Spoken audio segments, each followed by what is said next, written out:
And now, live from Studio One in Castlebar, it's the Jack McDonald Show.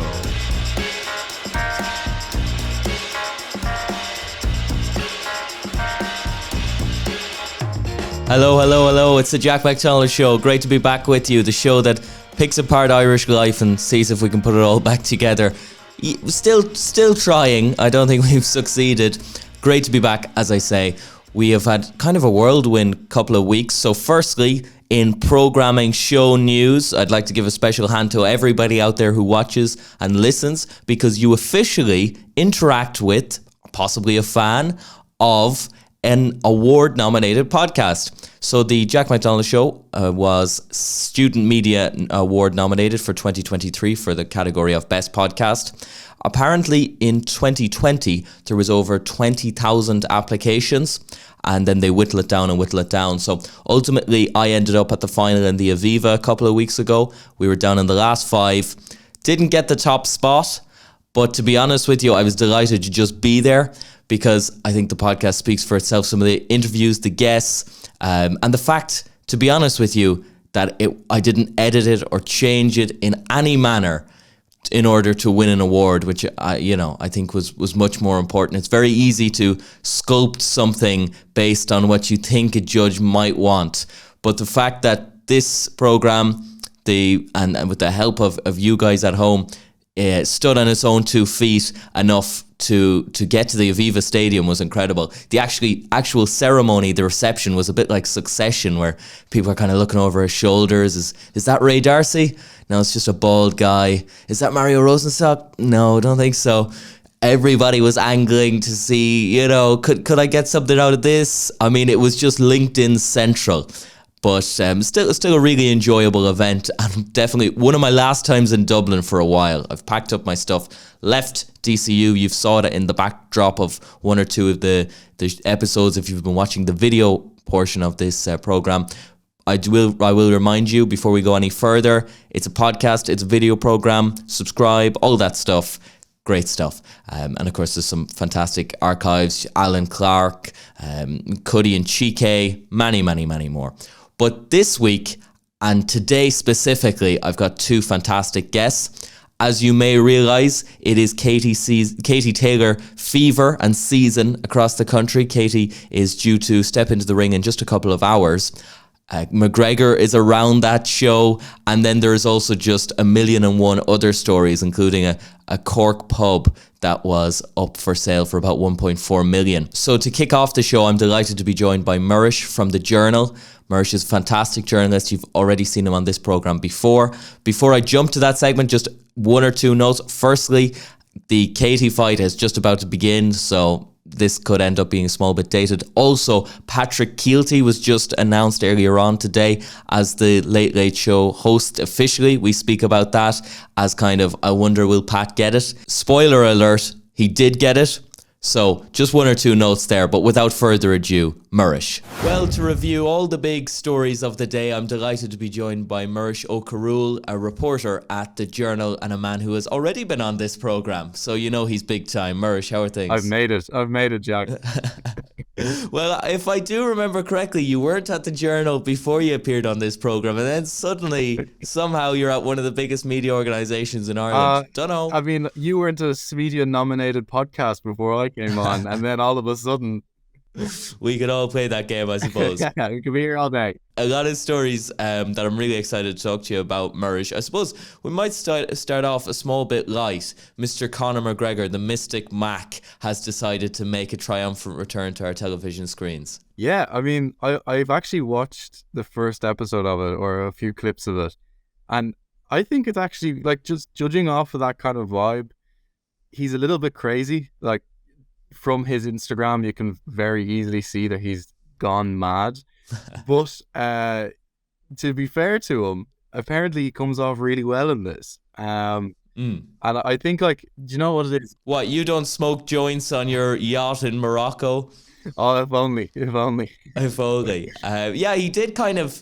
It was hard. It's very hard to track with him, because one day I can be completely on the McGregor train of, he's one of the best fighters of all time and he's going to make a triumphant comeback. and then he just goes and does something a bit kind of out there, like the PJ Gallagher thing even recently, the thing in the pub, and it becomes very, very hard to defend him. I must say, if there was ever anything to defend him, this documentary goes far and away to do that. Let's just take a short clip.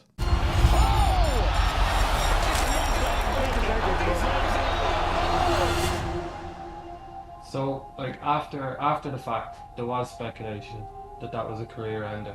Now, I thought it was over as well.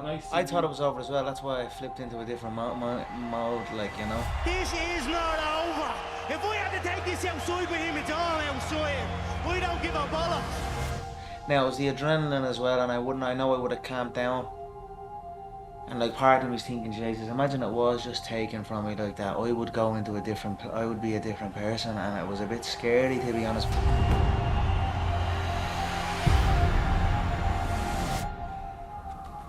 But it's McGregor forever. That's it. McGregor forever. What do you make of that one? I think that's exactly what it is. I mean, regardless, there's things that he's done where like absolutely no one can defend him on it. But he has made a very big footstep and a very big implant in this sport. And I mean, like, there's, especially in an Irish setting as well, like, no one knew about UFC in Ireland anyway, or a very niche group of people knew it. And then Conor McGregor comes around, and he's kind of this, Crumlin, kind of walks the way he walks, talks the way he talks.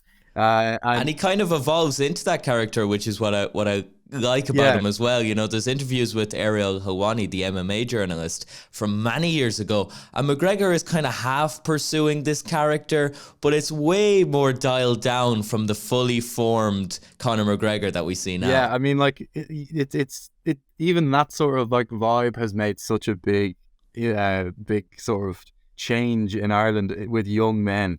Like, you see now there's lads who go out on a night out and they have like a full suit and like a snow globe for a watch and they're drinking from a bottle, like a bottle of just pure whiskey, and there's that aspect of it. Yeah, they've got the flat cap. Yeah, there's that aspect of it. But then there's like the sportsmanship of it too. Like, he does actually have a very good respect for sporting and for being kind of like sportsman-like.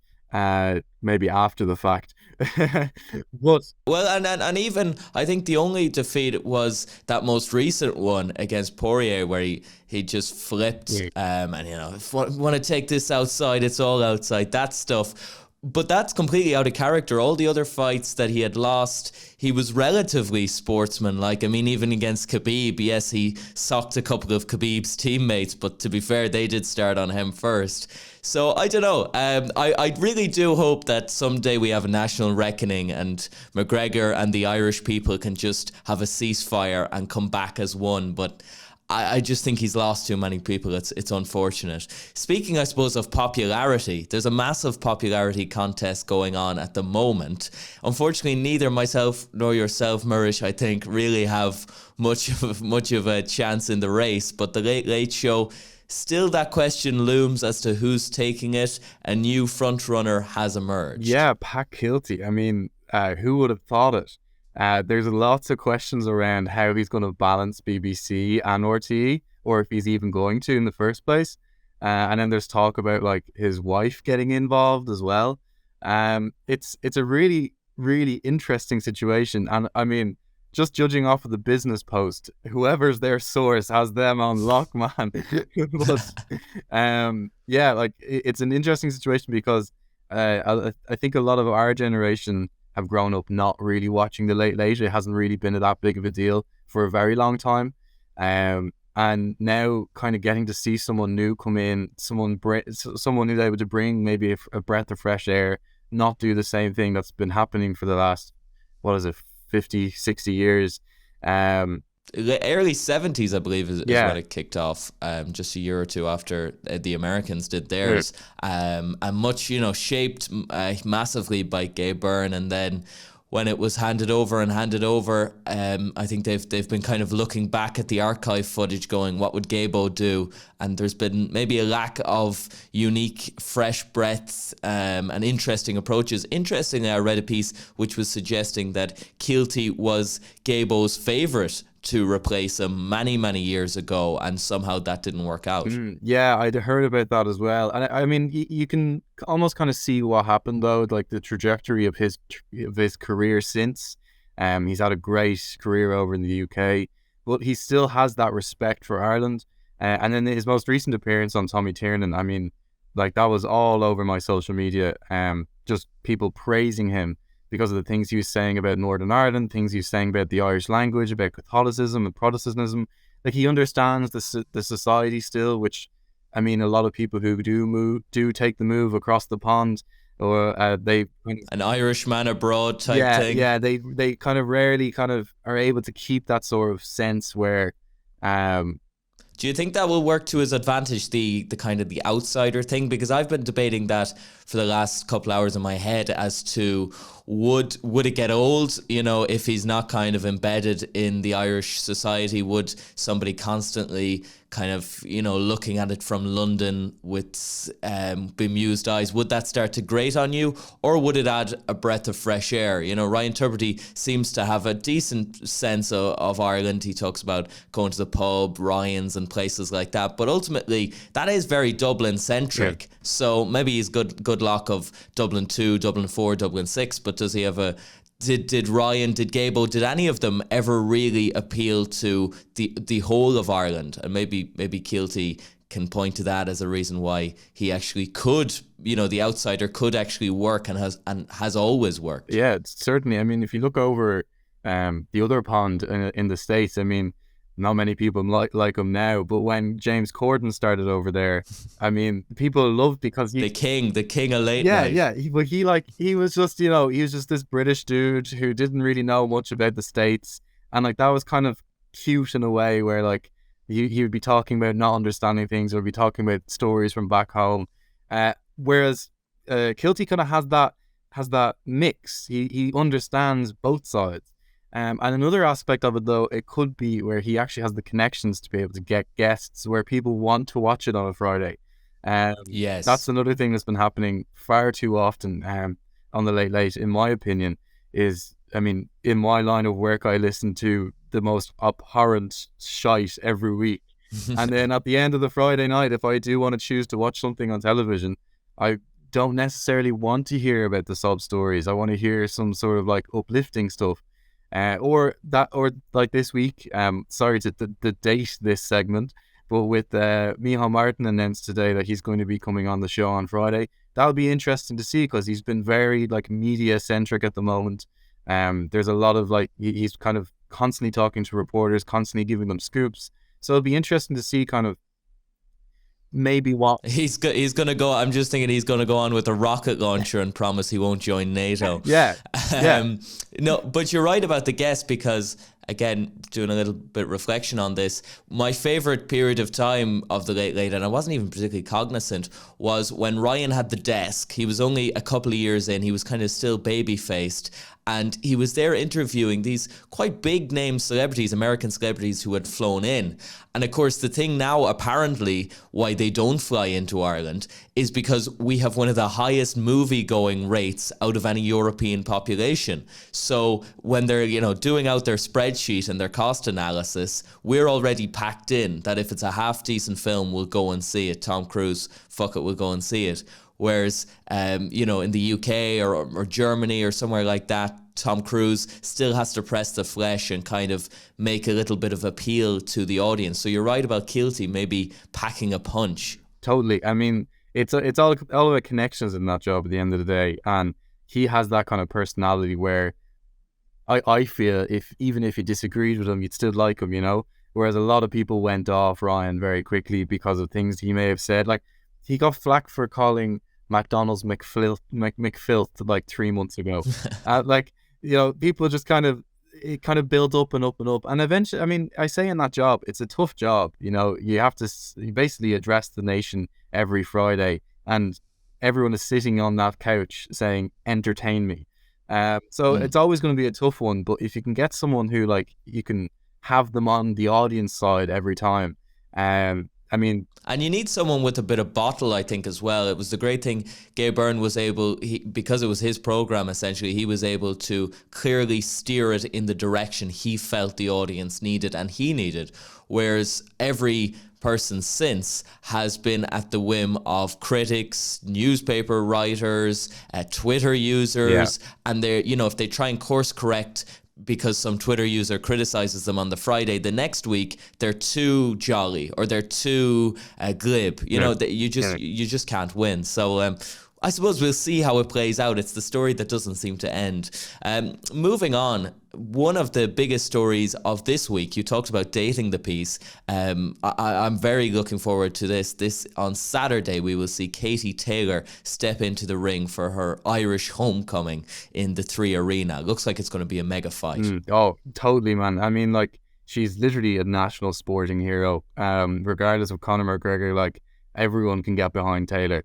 And I mean, she stands for so much, not only on a national level, but on an international level. I mean, I wouldn't get in a ring with anyone, regardless of gender, but with that woman, absolutely not. And it's one of the things, though, Eddie has been talking about. I mean, regardless of gender, he's saying that, you know, even in training camp, that if she sees some guys off to the corner doing something that looks pretty tough, she's like, what's going on here? Whatever, we're doing 100 sit-ups. Okay, let's do 200. She is just fiercely competitive. Now, there is fiercely competitive, but there's also an age gap here, which I don't think is going to play in her favor. She's 36, her opponent 31. Oh yeah, totally. I mean, that's probably what we might see her getting gassed. But I mean, she has that drive. I mean, all those stories of the let's do 200 instead of 100. Let's do one more round. The competitiveness. That's kind of what Katie is. She embodies what a fighter is. And I mean, the homecoming special as well. That's obviously that crowd is going to get behind her on every single punch. I mean, I'm really looking forward to seeing it. Yes, I think it's going to be a sellout, you know, not only just in terms of the 3 Arena. I know there's a couple of tickets left, but I think it's also going to be a massive, massive gig in terms of DAZN and pay-per-view and all of that. Very interesting. And of course, what I also find quite funny is all those YouTube people. There's a lot of YouTube people in America and even England, like IFL TV. There's another American woman, I think it's something gloves, pink gloves or boxing gloves, something like that. But they all seem to kind of roll into town on an Eddie Hearn card, like a cavalcade or the circus, and they're all there doing their interviews. Even Ariel Helwani is there. There's like this mega epicenter of boxing that has just developed around South Dublin. I know, and what I find hilarious about it as well, it's like, if they weren't boxing, they would be the most boring human beings you'd ever find on YouTube. So I mean, I think it's a great sport because it brings people like that together. But I just think it's hilarious because whenever you see these people, and you don't know who they are, but you just want to see them get punched in the face. So I mean, that's another way of selling it, and that's kind of where DAZN have done really well. They found that sort of market where there's a certain part of this guy's audience who doesn't like a certain part of this guy's audience. The two of them get on fine, but let's put them in a ring and get everyone to buy tickets. I mean, the Zone just know how to sell that really well. And with Eddie Hearn as well, he's kind of fully involved with that. He has this weird beef with Jake Paul now. There's no party like a Jake Paul party. Unfortunately, I just imagine hanging around with some of those people would be just infuriating. Oh. They'd be like listening to Gary V on steroids. It would wreck your head. But thankfully, most of the general public don't have to deal with that. But one of the things I said, we talked about selling a fight. Some of the newspapers over the last while have been selling this fight between Leo Varadkar's partner and the Monarchy. Have you seen this one? I have indeed, yes. I saw the original article in the Sunday Independent, and it was Paul Costello who came out and was like, this is not right. If the English media got a hold of this, this would be everyone would be done over on this island, and then went on to tell all of the Irish media what your man was saying on Instagram. So I mean, it's an interesting story, but I have been talking to people kind of in and around this story, and all of us have said we would do the same thing. I mean, like, if you're invited to would? Yeah, if you're invited to one of those things, of course. If you're a private citizen, you'd just be taking the piss the entire time. Just living your life. Yeah, I don't know. I mean, it's a difficult one, because by the same token, I think like the private citizen thing does wear thin. I don't think he courts attention necessarily, but you always know that you're liable if it's a slow news day. You are, you're with one of the most famous people in the country. There's going to be dogs sniffing around. Oh, of course. And I mean, I know there's probably one or two journalists who do follow that page who did have access to that. I mean, people were able to recite exactly what the images were. I mean, it's an interesting situation. I think your point there on the private citizen wearing thin, like, there has to be an aspect where it's like, if you look over in the States, like, the First Lady does so much work with various different, like, public occasions. If you look even just at the look they're on, like Sabrina Higgins, like, people know who she is. She published that thing on the website and everyone was kind of like, what's going on? But about, wasn't it Ukraine and Russia? Yeah. And there needs to be a coming together. Yeah. Really odd stuff. But in those senses, like, there's a question around, are they private citizens? Do they still count as private citizens? And I don't think they do. But when it's the partner of the Prime Minister of Ireland, I mean, like, he's still a doctor. I mean, he still does his day job. He hasn't given that up. And I mean, 350 followers for being the partner of the Taoiseach. I mean, I think says he's certainly no social media guru anyway. No, we talked about Gary V. I think he needs to post more content. Yes. He needs to double down on his content, get involved in LinkedIn, get on the hashtags, post on the stories, like for like, comment for comment. I don't think he'll be posting on stories anytime soon now, to be fair. Yeah, I think he's gone media blackout. But it does speak to something that was actually mentioned, I think it was on the Free State podcast with Joe Brolly and Dion Fanning, about how there's been a switch as of late where previously, in, say, the 70s and the 80s, the British, politicians would resign for the most minor of infraction. If they drank tea the wrong way, if their spoon was on the wrong side of the cup, it's, I profusely apologise, I must now resign. Or, they cheated on the wife. Whereas here, that was all kind of separated. And it was like, well, this is politics and this is private life. And now we seem to be moving more towards the, I don't want to say highly offended, but certainly the very, very careful about both sides of a politician. And I suppose that's just another example of it. Yeah, I mean, you see that with voters as well, with the attitudes of voters. Someone could post something on if we look at just this week, Holly Cairns, she posted that thing, said it in the Dáil, where it wasn't, everyone kind of knows what she was trying to say, but she just worded it incorrectly, where she was almost pandering to the far right, making their sort of excuses for being, horrible to people who are immigrating into this country, like kind of just providing them with more ammunition. So there's that sort of aspect where, in the public life, I'm sure people were upset with what she said, but in a private life, you can kind of still disconnect it. But then if you look on Twitter, like, I mean, someone could tweet. I look at it this way: if Leo Varadkar tweeted at 4 a.m. Cafefe, I don't think people would be like making it as a big a deal as it was for Donald Trump. But at the same time, there has been occasions in politics, especially in Irish politics, where private life does come in, and it's becoming more and more. I mean, books like Shane Ross's Mary Lou McDonald is literally all about, there he's gonna whip it out. It's all about her private life, and it's all about like what went on in these meetings and things like that. And I think there's more of just like an interest for that type of content now. But I can't see anyone resigning over the same reasons like you were mentioning there anymore. I think people are a little bit more like they have a bit more tough skin going into politics now than what they did beforehand. Certainly Leo does. Oh, I mean, God. if you want to talk about a man who knows how to survive, how to walk on very, very hot coals, it's Leo Varadkar. Speaking of walking on hot coals, the Irish Times found themselves walking on a few hot coals earlier this week when it was revealed that a story they published last week was basically fake. It was written by an AI, or at least in part written by an AI, and the author was a complete fake.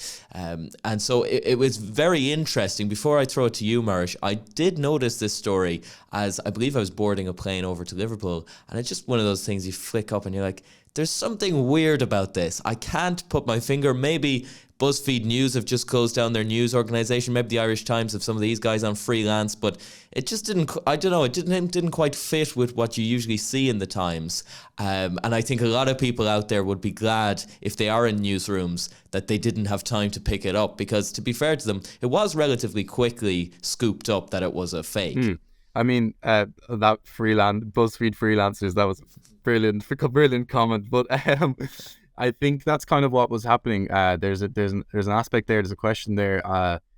It was an article where they knew it would get a lot of attention because of the things it was saying. For the audience who mightn't be aware of what happened, there was an article about fake tan, basically saying that women who wear fake tan in Ireland are there's ethical implications to do with racism there. And I mean, I think if the article wasn't necessarily like that for the audience that it was, it wouldn't really be a big deal. Over in the States, I'm sure they would publish something like that, and it just like kind of water. They often do. They often do, and it's like water off a duck's back. Like at one point, there was somebody making the case that maths was racist. Yeah.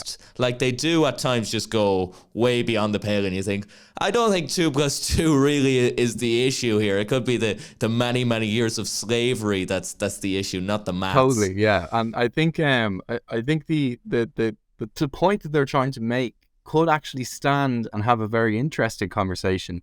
But it turns out then it's a fake article. It was partially generated by AI or in full.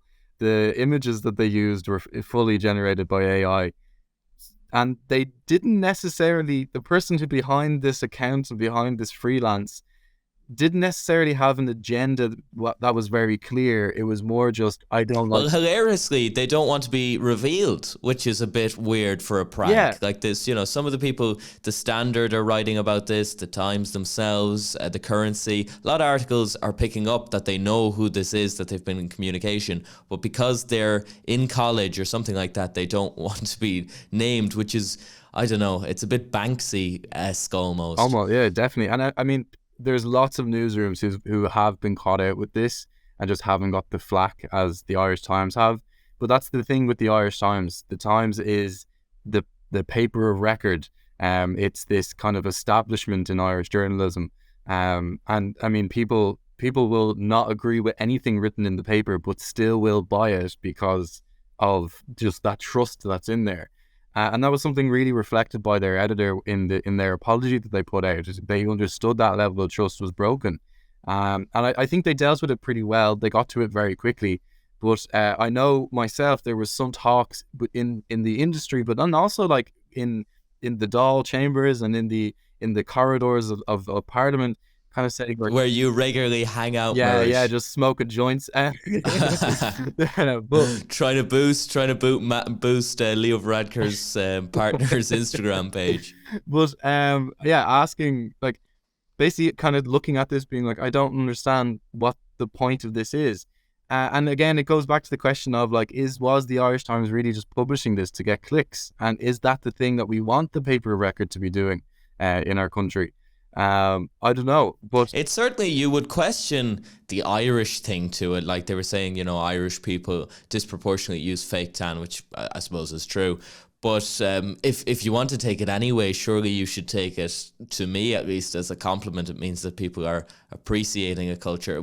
It would be very difficult, I think, to make the case that they were appropriating a culture. It seemed quite bizarre, even as an argument to publish. But one that, as you say, would get Twitter clicks, people going, what the fuck, woke, all these kind of, culture wars. So, yeah, maybe they fell down the rabbit hole even before the AI side to it. You would question why you would go with that piece. I think also, like, the interesting part of it is, like, that the reason they chose that topic, I think it comes back to they knew that it would be a big deal if people were talking about it. And, like, I mean, I think me and you both know pretty much most of the women in my life, including my mother, has worn fake tan at some point in their lives.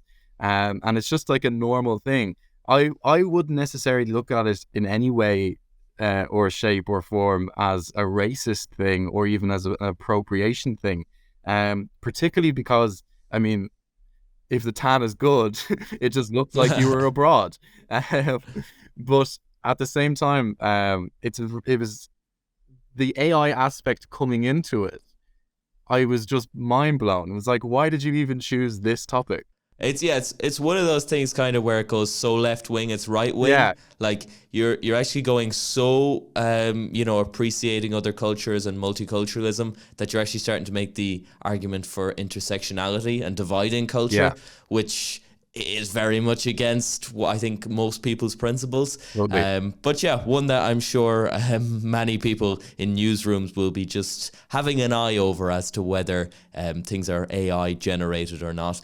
Another one, and I think maybe it's the one to end on, Cork City's first super pub, the Red Cove Inn, now up for sale for 1.4 million.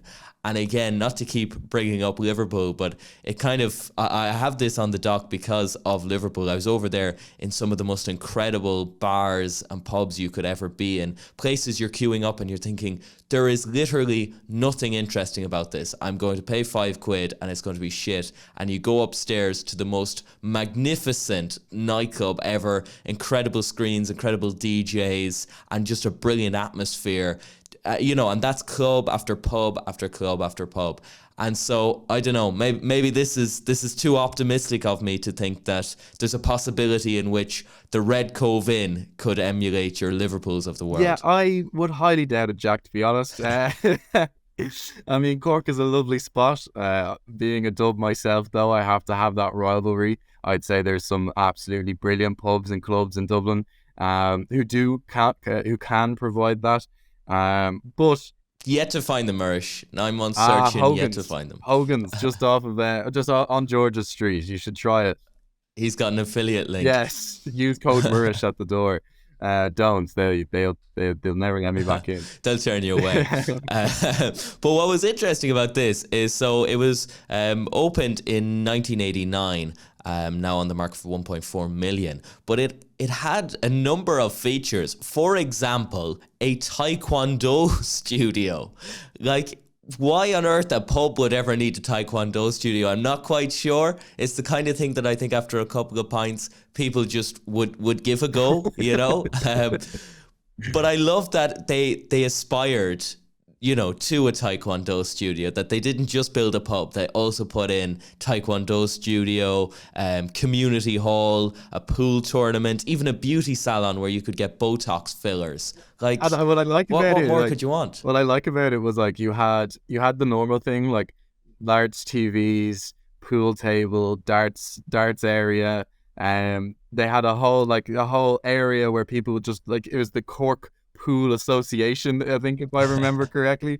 But like it was interesting to see they had all the normal amenities, and then all of a sudden they're like, Taekwondo, let's go. And this is 1989 as well. It's not like Taekwondo is front of mind. There was there was a chipper. There was no such thing as the Chinese back then. Like, Yeah, but one guy just decided to go out on a whim. It's a bit like, I don't know if you've seen the Hardy books, where he decides to open an African restaurant in the middle of rural Mayo. It's a bit like that. Yeah, but we wish the Red Cove Inn all the best in the world. Hopefully, fingers crossed, they get it back on the market. I hope they, if whoever buys it, keeps the Taekwondo studio. And puts in a couple of draft machines as well, just to make things interesting. Well, thanks so much, Muiris. This has been great. If people want to follow you, where can they find you? They can find me on Twitter at Muiris OC, MUIRISOC. Or alternatively, they can just read the journal. I'll be publishing there for the next while. So do keep an eye out for the bylines. And thank you for having me on, Jack. I really love this. That was good. Perfect. And, the next big royal event, Muiris will be privately tweeting live from it, so that'll always be a spectacle as well. Thanks so much, Muiris. Talk to you then. Fantastic stuff. And hey, if you're into Taekwondo, maybe a business venture for you there.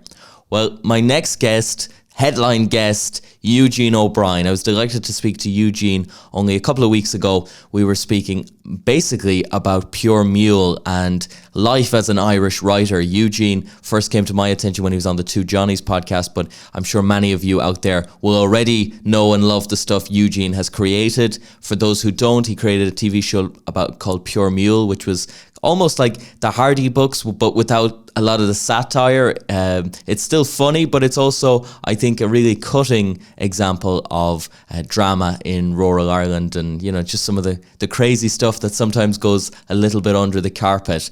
Eugene speaks about that, his time as kind of an actor turned writer, and also going to London with a product that maybe didn't necessarily fit in the same way that he thought. Fantastic chat. So without further ado, Eugene. Well, thanks so much, Eugene, for doing this. It's fantastic to chat to you. How are you doing?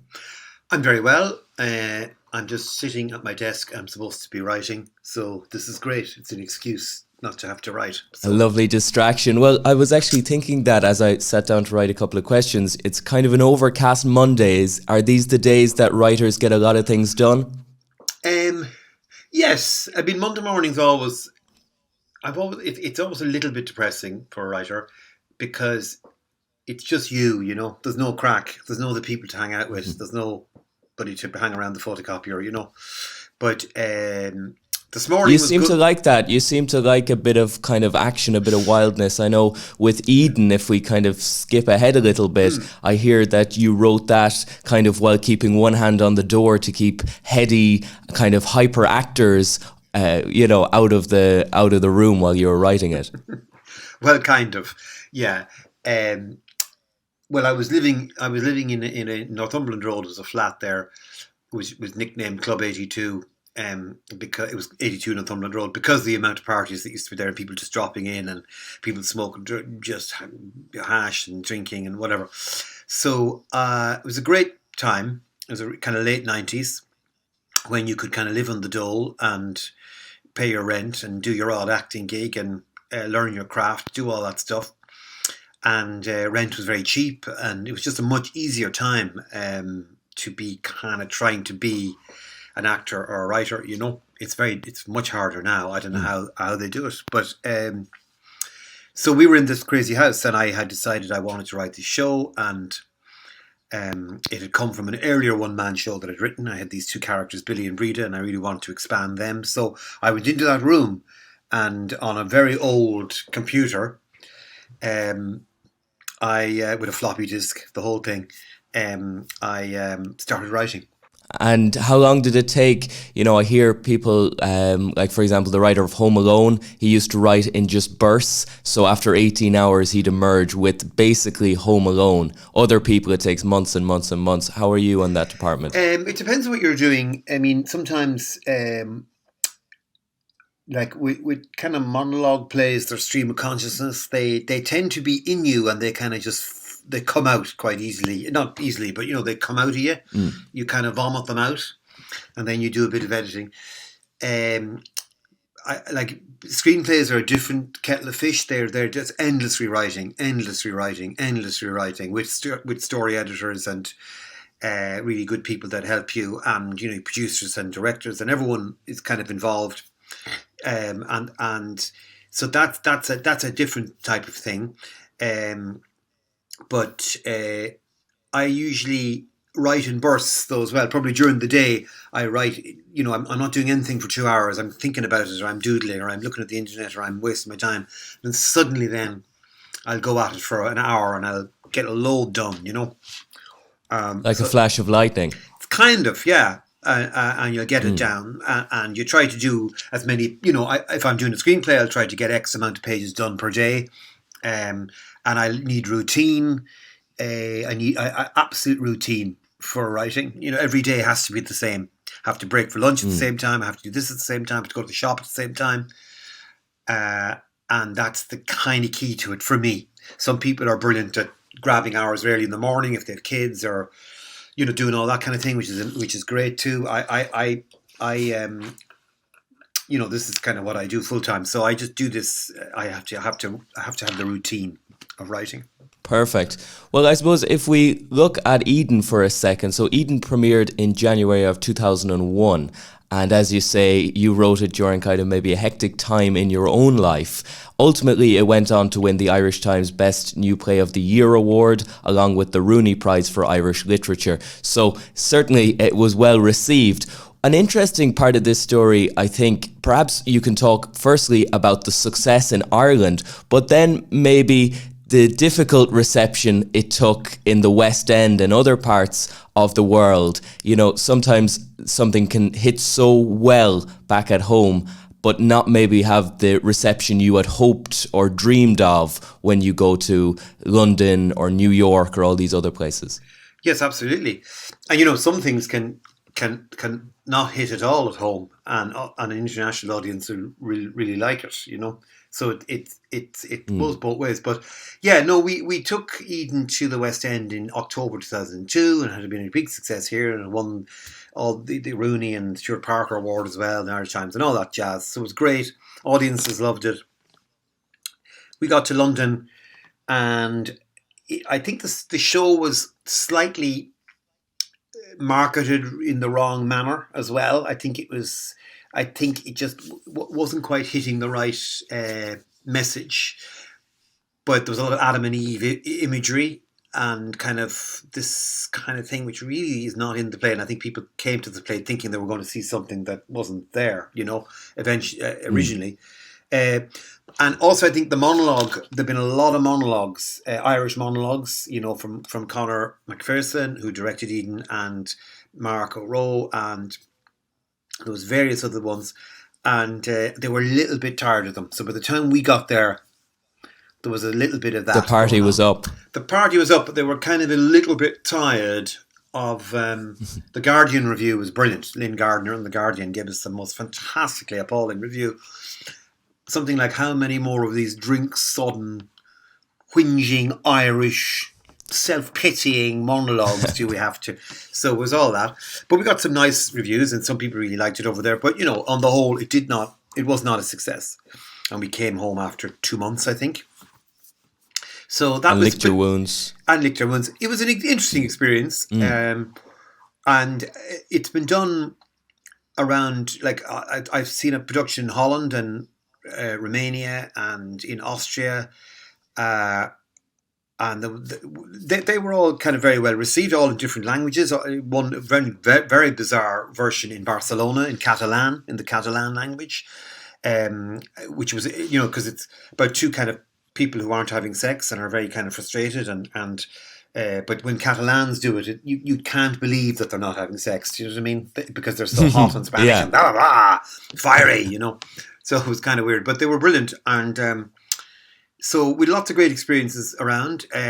Well, I bring it up, Eugene, not to kind of dance on the corpse or to point fingers, but more because it's a part of your work which is very interesting. Even if we skip forward then to Pure Mule, for example, it can resonate so well with the Irish audience. and, you know, really become kind of enshrined. I'm sure there's people who have Pure Mule tattoos, people I'm sure who kind of live by certain quotes of the piece all the time. So there is that duality rather of having something that hits so well amongst a kind of a certain audience, kind of a Grateful Dead type idea, versus being the pop classic that nobody remembers in 5 or 10 years. Yeah, and it's been brilliant. I mean, I'd kind of very gratified about that people still like the show, people still watch it, and people still talk about it 15 years later, you know. And I think you know, the more, you know, I think the more specific and local you are anyway, the more universal it can be. You know what I mean? And I think it's if we try to be universal immediately, it just goes into bland nothing, you know. So yes, and sometimes people, you know, sometimes it you know, there is that thing, as you're saying, that people really get it here in this country, and then other people don't quite get it, and that's a price you pay. But I mean, we had a play recently in New York called Heaven, which is also set in Offaly, and we had a glossary. She gave the audience a glossary of terms so that they'd know what stuff meant, you know, and that actually worked very well. But again, people really seem to go for it. You know, they took the universal, what was really going on with these two people, rather than their deepest, darkest sexual desires and wants and needs and frustrations, and that was what they were interested in, rather than, you know, what country they were from or what bit corner of Offaly they were from, you know. The glossary is a fantastic idea as well, because you hear a lot of comedians, be it Ricky Gervais or a lot of especially UK comedians, changing their words and their phraseology. Tommy Tiernan did a documentary years ago where he went over to America and tried to break it, and he was changing around his act, because, you know, even words that we would be familiar with here, slang or whatever, wouldn't necessarily translate, and the small little moments of comedy are lost. Completely. You know what I mean? Like you have, I mean, even putting, instead of saying my sister, if you said the sister, because you know the way here we got the sister was doing, yes, they think it's a nun, and that's what they thought, so we had to change that to my sister. You know, even tiny little things like that. The big bone of contention with us recently in New York was the C word, because the C word is such a huge thing in America. In Ireland, it's not that big a deal. I mean, we nearly use it as a kind of a, oh, you know, he was a C of a man to drink, you know, or whatever. It was like we use it as a compliment. But it just doesn't have the same kind of damning meaning that it does in America. So we did compromise on that slightly. We took one of them out, and there's 3 of them. And we took one of them out and kept 2 of them in, and it worked fine. And where we were as well, the audiences were kind of hipper, and they were cool with it in the theatre that we were playing in, you know. In terms of Pure Mule, then, it's probably the main showpiece and what people would be most familiar with of your work, and rightfully so. It's a fantastic series. Maybe for people who aren't as familiar with it, Eugene, you might give us a quick rundown. It's heavily centred, I suppose, on kind of boom times, just before the Celtic Tiger. Of course, it premiered in 2005 and had 2 main seasons. Yeah, I mean, we premiered in 2005. It was just 6 episodes, and then in 2009 we did a kind of 2-part special, kind of where are they now, boom is over, you know, the fallout of all of that. So the first show, I mean, we started planning it, and in 2002, because of Eden, the play, a producer had read it and asked me to think about TV, and hooked me up with a great script editor called Lauren Mackenzie, and we started to work on this thing, and we were going to set it in a pig factory at one point in the Midlands, and its provisional title was Sex on the Country, not Sex in the City, and Channel 4 were involved, so they were going to co-produce, because one of the head of Channel 4 drama had seen Eden in London and had really liked it, so that was all very exciting. And then we were working on the scripts and working on all of that, and I was learning as I went, because I had no iota of a clue really how to do TV, so I learnt as I went. And then Channel 4 pulled out, because the woman who was in charge moved on, and another guy came in who didn't like it, so we were in the wilderness for about a year. And then RTE, Mary Callery and RTE decided we'll go with it, and suddenly then we were on in the middle of 2004. We had to kind of scramble to get these scripts together, and it was kind of mad. And we started shooting then in November of 2004. In terms of the plot, of course, you have two main characters, but I suppose it's an ensemble piece by the same token. You've got Shamey and Scobie, and they're kind of shepherded around the place by their Irish mother, who's quite a big role in the piece. Was it always envisioned that way, that you would have two brothers whose father has passed away recently, and the mother is taking quite a large role from a guiding sense? Yes, I mean, when I was thinking up the show, I happened to see two lads in Eton Derry, and they were in a souped up kind of car going down the main street, and they shouted to each other. One said to the other, "We're not working till fucking Monday, and it's going to be Mule." And and I saw the two of them, and I went, "Jesus, they're the two brothers, So. And then I thought they don't have a father. That's the thing, and that they're suffering from this grief. One of them is, suffering by going into himself, and the other one's doing the opposite. He's going out into the world and drinking and sleeping with as many women as he can to fill the gap. And in the show, we deliberately didn't go on about the father's death that much. We just felt it was better left unsaid. You know what I mean? And let their actions speak louder than words. So they were the brothers, and then all the other characters kind of formed around them. And I always had an idea for two girls who would come back from Australia. That was a great thing people used to do. They'd go away to Australia for 2 years and then come back and have kind of wild adventures in Australia, and then come back and having to kind of start their lives again. So I always had that idea. And one is able to kind of settle down a bit more than the other. Yes, one is able to kind of settle down, or wild days are kind of behind her, and the other girl is not able to, and whatever demons are driving her get her into all sorts of bother, and so there was and there was lots of kind of characters. Some of the characters are based in real people, but an amalgamation of different parts of real people that I know, and that's kind of what you do. And then there's a lot of yourself in a lot of the characters you write too. There's the great character James Galway, the man with the golden flute. There's a lot of that kind of local humour as well. Yeah, absolutely. Well, you want to get the local slang and brilliant humour of the town and Midlands, and I really wanted to get that there in a real sense of place, to get that on TV. And there wasn't that much. There hadn't been a real rural show. I mean, they've been the Reardons, which was brilliant, and Bracken and Glenroe.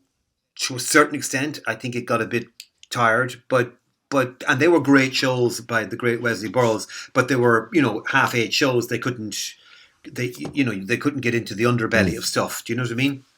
And set at a different time, of course, and aired at a different time before. Exactly. Pure Mule.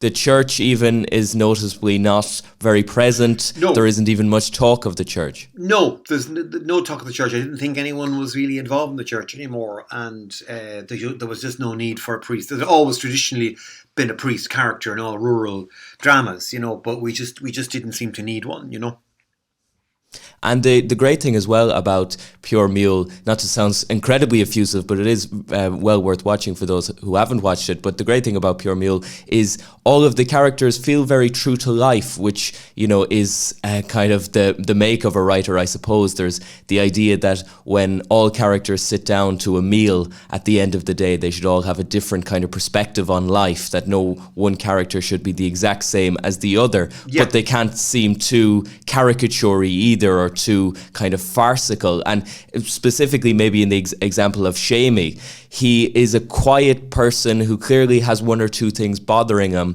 and he's not the best with women, and there's a few kind of underlying issues there, but yet he seems to all intensive purposes to be quote unquote a normal person, a person you could meet on the street.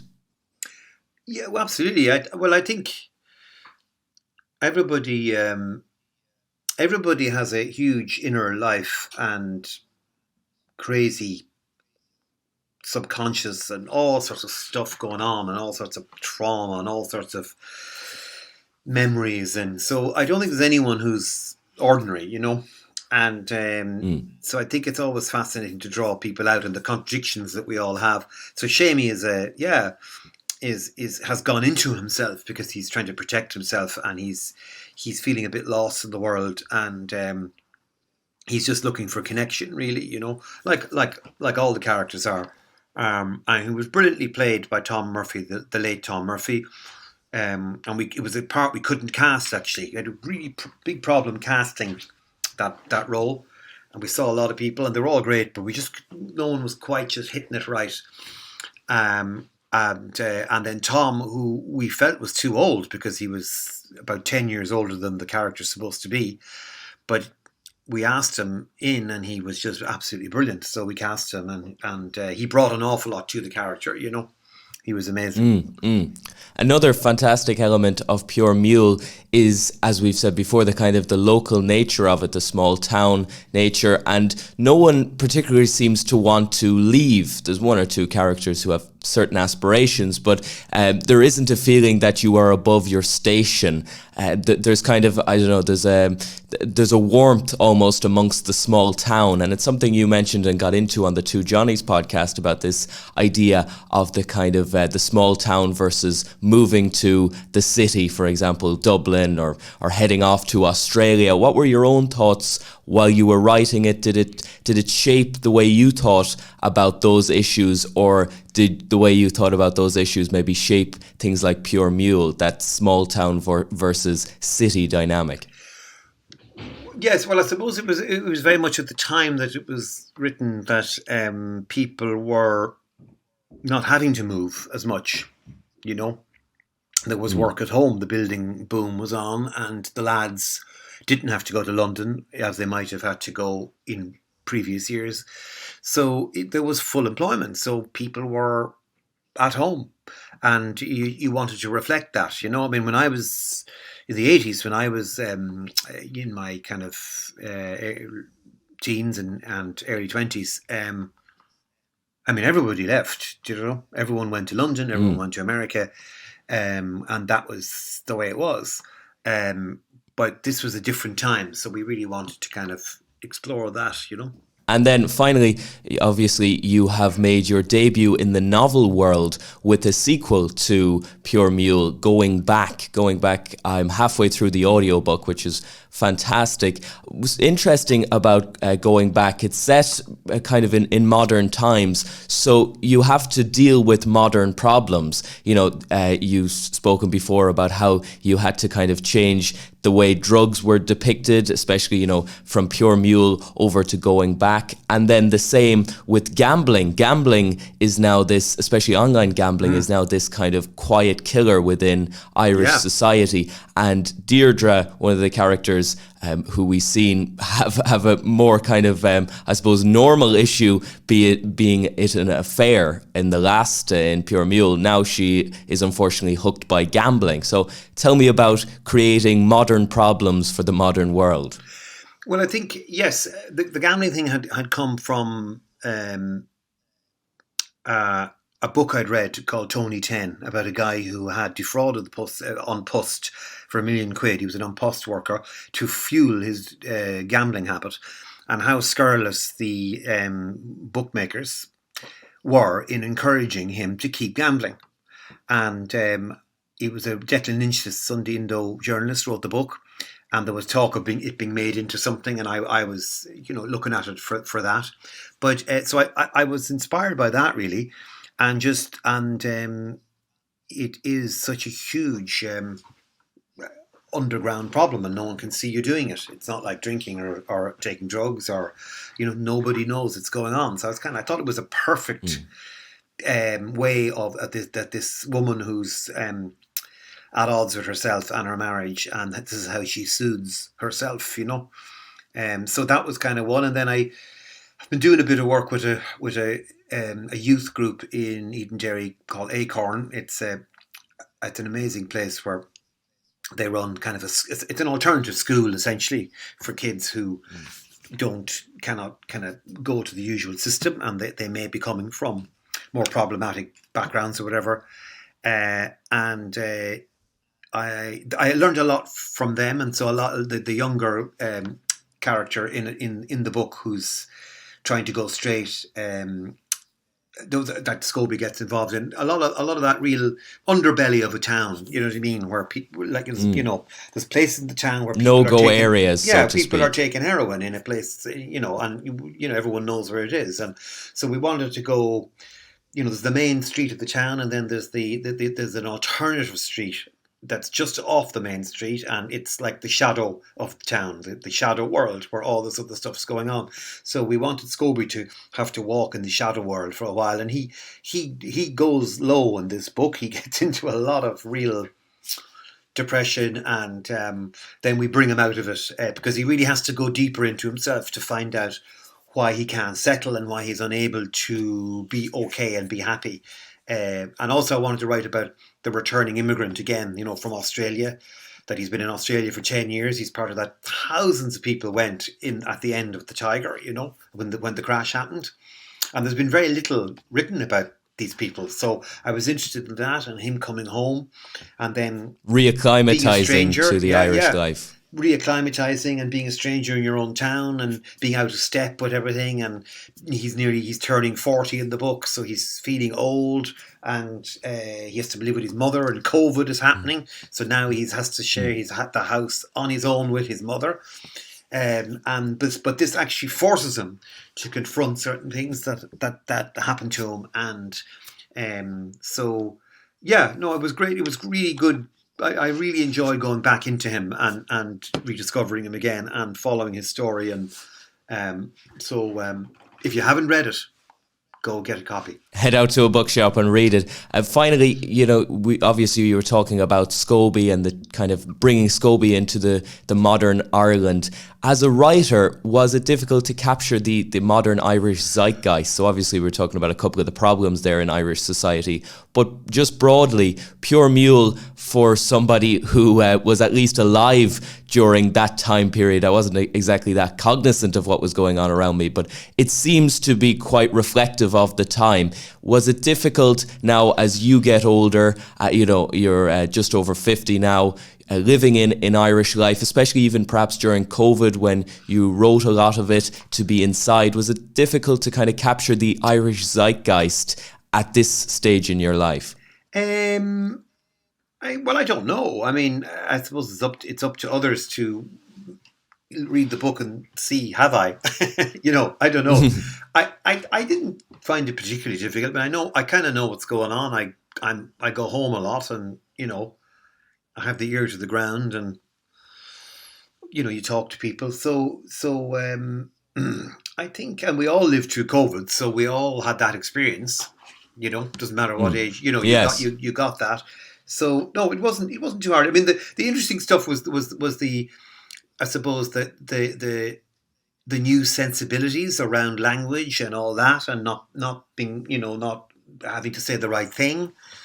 So Scobie would say certain not things. getting your book pulled from shelves, essentially. Well, essentially, you have to be careful. There's a lot of that going on. But anyway, there was a few things that had to be slightly adjusted. But in the book itself, like Scobie uses a phrase that he would have used back in the noughties, and one of the lads says, "Well, you can't be saying that anymore. It's just not acceptable. My niece told me that we can't be talking like that anymore." And so it was Scobie coming up against that kind of stuff, and I'm not condemning it either. I'm not kind of anti-woking, like I'm 50-year-old raving against the woke generation. Nothing of the sort. But it's just that different. It's coming a to grips world. with it.